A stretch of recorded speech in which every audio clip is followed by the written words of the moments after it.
ইসলামী bank news top 10।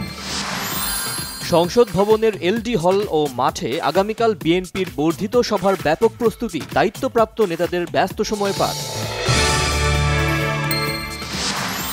আবারও গ্যাসের দাম বাড়ানোর শুনানি, তুমুল হট্টগোল, গণবিরোধী পথে হাঁটছে বিইসি, বলছে ক্যাব। মূল্যস্ফীতি 2 মাস ধরে কমছে, জুনে নামবে 7% নিচে, দাবি করেছেন প্রধান উপদেষ্টার প্রেস সচিব শফিকুল আলম। 4 দিনের সফরে মার্চে ঢাকা আসছেন জাতিসংঘ মহাসচিব অ্যান্তোনিও গুতেরেস, প্রধান উপদেষ্টা ডক্টর মোহাম্মদ ইউনুসকে চিঠি। গুলি করে ব্যবসায়ীর স্বর্ণ লুটের প্রতিবাদে রামপুরা বনশ্রীতে বিক্ষোভ, সড়ক অবরোধ। রমজানে খাদ্যপণ্যের ভেজাল রোধে মাঠে থাকবে মোবাইল কোর্ট, জানিয়েছেন শিল্প উপদেষ্টা আদিলুর রহমান।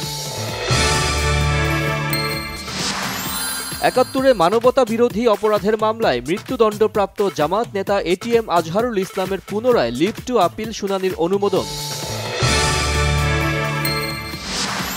কুয়েটে পরবর্তী নির্দেশ না দেয়া পর্যন্ত আবাসিক হল বন্ধ ঘোষণা, হল ছাড়ছেন শিক্ষার্থীরা। অবৈধ অভিবাসী তাড়ানোর অভিযানের মধ্যেই চালু হচ্ছে যুক্তরাষ্ট্রে নাগরিকত্বের নতুন কর্মসূচি। ফিরতি লেগেও গোল করলেন লিওনেল মেসি, 2 লেগ মিলিয়ে 4-1 গোল অগ্রগামিতায় কনকাকাফ চ্যাম্পিয়ন্স কাপের শেষ 16-য় তার দল।